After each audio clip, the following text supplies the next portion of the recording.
Everybody. Today is April the 22nd, 2025, and I am John Blank, the Chief Equity Strategist and Economist at Zacks. And I am, for the purposes of this talk, notably an economist with a PhD from MIT, and I am going to show you a lot of terms and timelines and import and export volumes from our major trading partners. So this is a tariff talk in 2025. Obviously, this has been a material subject for the stock market and the U.S. economy for now, and of course into 2026 and onward because of the new president. So I want to keep this focused, though, on actual specific education and just give you a background to terms, timelines of trade agreements, and the charts of our major partners that are involved in all of the activity that you hear about. So this is less about what to do about this and more to just give you a picture of what's going on so you can take apart these trade talks and tariff talks that you hear in the news media with some much higher level of understanding of the terms and the background of the history and the size of things and how things have changed over time, particularly the last 10 or 11 years. It's been a long cycle. We've been through a lot of stuff. And you'll notice that COVID has played a big role in ramping up trade. And that will be something that you will learn about. Okay, so let's get going. First off, our tariff terms and timeline of trade agreements. Now, again, like we usually skip around this, but this is what traders and investors should be aware of. And number one is a table of important terms in trade and business. This is really important stuff to just kind of get the basics of what's going on here. You'll hear the word terms of trade, TOT. That's the ratio of a country's imports to export prices. So this is basically, how much cash comes in from your exports and how much you could put it back on your imports.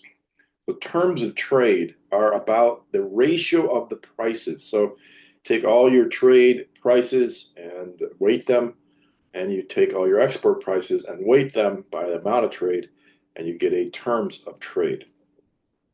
Terms of trade, about the prices between imports and exports. Now, one part of this is, of course, the exchange rate. Exchange rates can fluctuate, and that can determine the competitiveness of the terms of trade. So the terms of trade can be in one country's, like a US dollar terms of trade, or it can be in terms of another currency as well. So you often see terms of trade laid out in the countries, if it's not the US, in their own currency versus another currency. If there's a lot of fluctuations, it will be material. So one thing to understand here is setting tariffs in terms of trade can be moved by exchange rates as well as tariffs and obviously a lot of other things. Balance of payments. This is all of the transactions, not just trade. This is current account, which is your trade account, capital account, which is your financial transaction account, and a financial account for both government and business. So the balance of payments is between entities, governments, individuals, one company for a specific period. Entities, governments, and individuals. So this is all stuff, all kinds of balance of payments. So the balance of all payments, right? I put all here. So you understand there's a very big difference between trade and balance of payments. This is a much more encompassing idea. Purchasing power parity in terms of trade are two things that are also different, but sometimes get confused. The total amount of goods and services that a single unit of a currency can buy. The purchasing power parity and the terms of trade are somewhat related topics, and you just keep in mind here that they're not quite the same. It's purchasing power parity is if I have, $1 US, how much can I buy in a given country? Like a Big Mac is often used. Purchasing power parity. How many Big Macs can I buy with $10?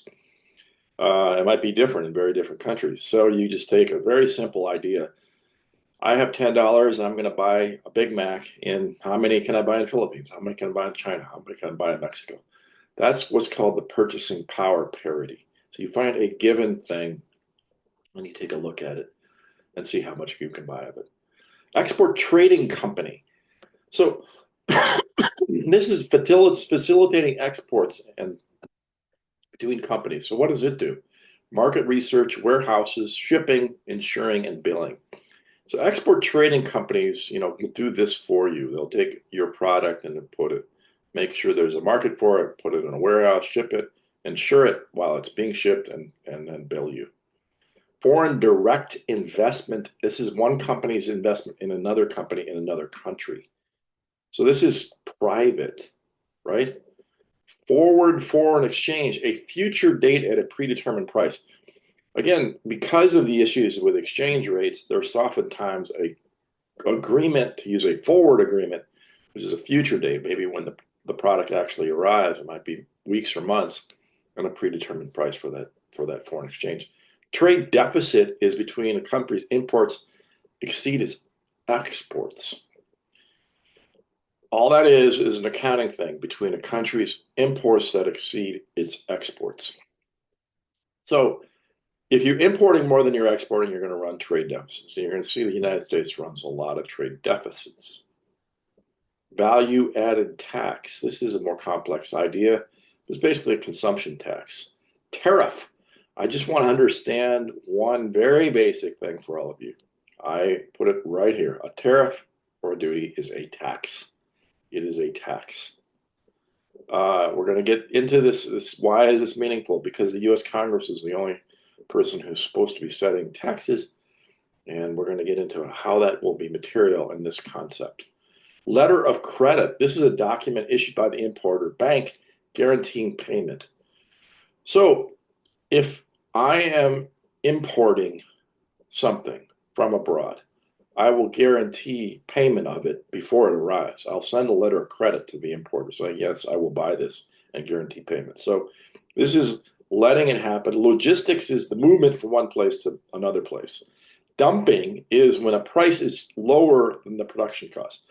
This happens a lot in China where you're manufacturing a lot of stuff. And some excess stuff, and you don't want to sell it in the domestic market. So you dump it at a price, above variable cost, but below fixed and variable cost, and dump it in a foreign country. This is legal, and there's a lot of suits and cases about people doing it. All right, there is a number of tariff types and characteristics of tariffs that we need to go through. Ad valorem is just the percent of the value of imported goods. So ad valorem is if a product's valued at $1,000, $100 tariff would be a 10% ad valorem tariff. Specific tariffs are fixed fees. So this is not a percentage. This is just flat out a dollar fee. So a tariff of $50 per ton. So specific and ad valorem are two different types of tariffs. Compound tariffs are one mixture of both specific and ad valorem. Protective tariffs are important to protect industries. Revenue tariffs levied to get revenue for the government. Preventive tariffs restrict imports. Retaliatory tariffs are response to tariffs of other countries. Anti-dumping, we talked about, that's when you put a tariff because you think some dumping is going on. Countervailing and temporary. Now, again, down here is you've got revenue generations. Tariffs can be an important source of revenue for governments. Like we talked about, it is a tax. It causes higher prices for consumers. There is retaliation. It can strain relations and lead to trade wars. Yes, relations not only in trade wars, but are also military and treaty alliances and other things. There are exemptions that can be negotiated. It is a political tool, and there are often job losses in other sectors that rely on imported materials and products. So again, it's all material for you to understand these terms that are floating out there in the news media. Better learn about these differences. All right, first of all, objectives and then drawbacks. So the objectives here are safeguarding your sellers domestically, protecting your industries, maintaining national security. This actually does play a very important role. You want to make stuff here if you get in a war. You don't want to have stuff made abroad. Supporting emerging industries. If you have industry like battery production in the United States versus China. Revenue generation, of course, like I said, it is a tax. Regulation, encourage local employment. There are ways to do it, but protecting it through tariffs is one of them. Retaliation, of course, comes about if someone else can do the same thing you're doing, and then consumer protection to limit imports that may not be safety or health standards. So again, sometimes something comes abroad, like say it's beef or chicken, and people have to get it approved for consumption in the United States. All right, drawbacks. It's inefficient for the productions. It allows pressure on international competition to be reduced, and that they can be inefficient because you just don't compete. Impacts exporters, distorts the economy, it has administrative costs. It's not, you got to do this. It's administratively, it's difficult. And it slows long-term growth, right? It hinders growth, and it has benefits that are disproportionately favor specific industries or sectors. So you distort the economy, and of course, you have supply chain disruptions globally. Very complex subject. All right, so now I just want to go through the history of the last century of trade agreements here. This is from Wikipedia. I just want to point out the Payne-Aldrich tariff, the Underwood tariff, the Fordney-McCumber tariff, and the Smoot-Hawley tariffs, and the Reciprocal Tariff Act, all the way from here through here, is basically telling you before World War II, there were lots of tariffs, and there were very high tariffs, and they did contribute to the Smoot-Hawley tariff you've heard a lot about. But remind yourself there were 3 tariffs that came in, and they were all for protecting industries, getting income away and it also had a very important effect all the way back a century ago in splitting the Republican Party at that time. Very different world. So you got to remember, this was when there were colonies in Europe that were stretched around the world. The United States was faced a very different world. Europe was full of global powers, and they had big trade networks. So you got to keep that in mind. After World War II, the United States emerged as basically the only power with any unscathed production. And then we started what was called the GATT, the General Agreement on Tariffs and Trade. And this started a step towards cooperation and liberalization. So you got to remember, the GATT was when we, the United States, began to lower trade because it was a way to rebuild relations and growth and activity around the world. And that carried on through the Trade Expansion Act, the Trade Act, the Omnibus Trade and Covenants, all the way to the NAFTA and what was called the Uruguay round. This extended GATT and began the WTO, which was basically where we are now with the WTO running things. The WTO is kind of the predecessor organization. Well, I should say GATT was predecessor organization to the WTO. GATT became the WTO. Now, why is this different? Well, GATT was, it was basically started by a dominant U.S. power. The WTO now is a very different world with lots of dominant trade powers, the EU and China among them. Mexico and Canada in the NAFTA agreement after 30 years are much more powerful. So we've got basically the pre-World War II period, lots of tariffs. Emerging from World War II, the GATT to the Uruguay round, which is going to take us through the lowering of tariffs and liberalization of tariffs, and then now we have the WTO period, which is the contention right now, the WTO period. Okay, so President Trump's tariffs here are from his first term, and here are his second term. I put in yellow here one thing to keep in mind here. This has been done quickly because it used the International Emergency Economic Powers Act, the IEEPA. Now, why is this important? Because if you're using an Emergency Economic Powers Act from 1977 to impose tariffs, you are assuming that you cannot be challenged that there is an emergency. So there was an election in the United States when there was a 4% unemployment rate. The interim president took over and he declared an emergency. This will be litigated. State of California has sued. A number of small companies have sued, and there will be other cases who will continue to sue, and it will work its way through the federal court system and to see if there's any legality to what he's doing in this particular instance, whether emergency is in fact created and whether he can use this law to address it. Now remember, taxing and revenue authority is the Congress, and so that's one of the other issues here is whether this is basically taking a power from the Congress and by using this act. So it's going to be very contentious. It's going to go on. Well, so keep in mind, steel, aluminum tariffs, tariffs on China, the U.S., Mexico, Canada trade agreement, the USMCA was negotiated during this period. Tariffs on solar and washing machines already happened, and tariffs towards Mexico already did play a role. So this was his actions in the first term, which include, by the way, the USMCA agreement. And it did all these things already, and now, of course, some of these are getting replayed. Auto tariffs probably the thing that is somewhat different because auto tariffs, and the USMCA, where you're hearing about the exceptions, this is another one of these things where, again, we negotiated this trade agreement. That's law.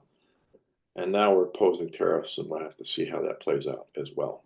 So keep in mind, this is round 2, and some of it's the same, a lot of it's the same, but some of it is different, and it's much more extensive. And this time around, it's using this Emergency Powers Act.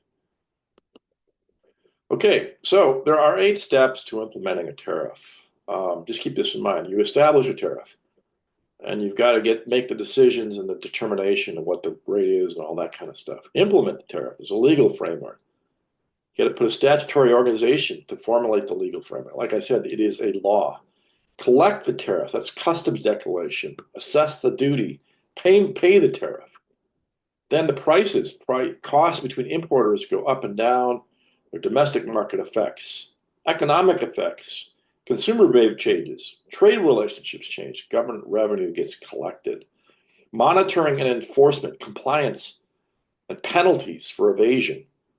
Lots of things going on in monitoring, enforcement, evaluation and adjustment, policy review, negotiation and adjustments. There, of course, that's downstream. Impact in global trade, the supply chain adjustments. Just keep in mind when you do this, you initiate an extensive 8-step path over time when you do tariffs. So it's not quite straightforward and simple as people are tending to present it in the news media. Okay, here we got terms of trade. I just want to point out here, in red in 2020, you can see China, Canada, and Mexico are all basically at the same level of trade, around $500 billion with the United States. Mexico is now far, far more important.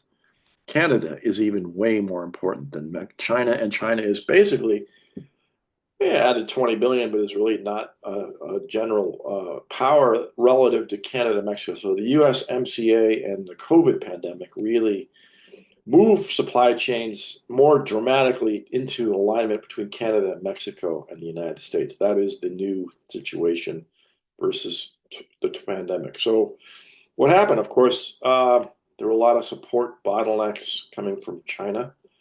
And so people started to work with the partners, particularly in Mexico, but don't neglect also Canada. And I want to point out here that imports include vehicles here to Canada, Mexico, because what we do is we send vehicles and then they put in equipment down there and we send them back. So there's a kind of circularity here. The vehicle production, auto production, is a material difference. That's why we had auto tariffs this time around and not as so much back in the day in the pre-COVID period, pre-Trump, pre-Biden to pre-Trump one. Okay, so keep this in mind. Again, all these are goods, and it really hasn't gone up in China. And Japan, just for example, went up 10% from 200 to 228, kind of similar or even less than China. So I remember all the way back in the day when I was in my 20s, that Japan was a story. And again, you're seeing things that are all relatively similar being traded back and forth amongst these areas. It's not the entire economy, folks. Just keep in mind a lot of it's just the big bulk good commodities that can be shipped and traded and produced and manufactured. Okay, so European Union. Again, back in the pre-COVID period, much smaller now, it's a much more important subject. ASEAN has grown majorly. I put ASEAN over here for those of you who don't understand it. These 10 countries, keep in mind this is Vietnam, it is Philippines, It is Malaysia. It is Indonesia. Those are the big ones. Thailand as well. Singapore is in here. So ASEAN is another thing that has grown dramatically, and that will be another subject you don't hear as much about, but you need to pay attention to. Germany, which is part of the European Union, has grown pretty strong, but it's really a lot of other things. South Korea now is just about below Japan. I mean, that's 200 here and a 228 in Japan. So South Korea and Japan about the same. They are not part of ASEAN. So again, a lot of moving parts, a lot of different regions, a lot of different agreements, a lot of different associations to keep these two things together. So now we get on to the charts of China, EU, Canada, and Mexico. Number one, we got the European Union and the United States. I just want to point out down here, United States, as in exports to the United States, 20% of their exports go there from the European Union to us. Their imports, only 14%. They have a much bigger Chinese imports like us. And of course, just notice trade really picked up during the shutdowns and the openings. When goods trade, when people started to stay home, it stimulated trade. So keep that in mind. Everywhere you look, you're going to see that same pattern. Here's the COVID pandemic, and then poof, it blew up trade. Here's another example where it just blew up trade between 2014 and now. So keep in mind that COVID pandemic was a material event for trade, and it has expanded trade. So that is one thing that is quite different from Trump 2 than Trump 1, is that we had a COVID pandemic. Goods exports and imports rose dramatically during that period and have stayed high and are high now relative to then. Okay, I just want to point out here, this is the miscellaneous charts for export and import metrics. Down here, you've got energy, which is a trade deficit, other goods, on the edge.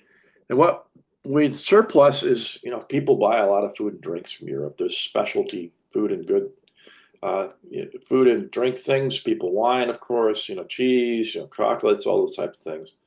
People go to Europe to travel and they come back to have new tastes, and a lot of goods come into the country. And that is a trade surplus for Europe, a trade deficit for the United States.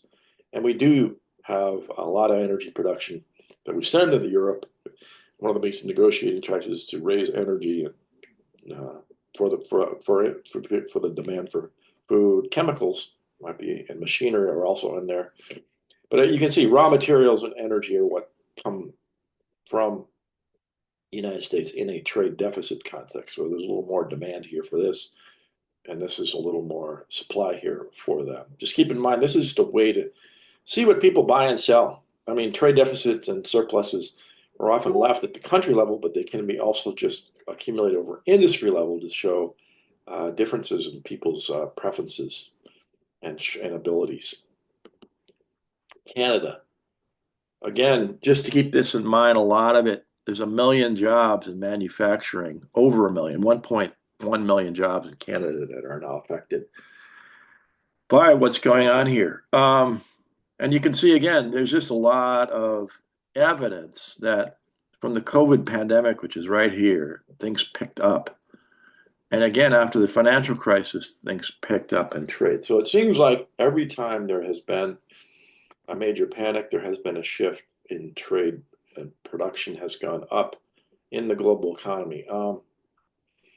My only thinking is that it has been a way to find readjust, supply chains when these pandemic experiences or financial crises, whenever there's a downturn, people actually turn to trade as a source of adjustment.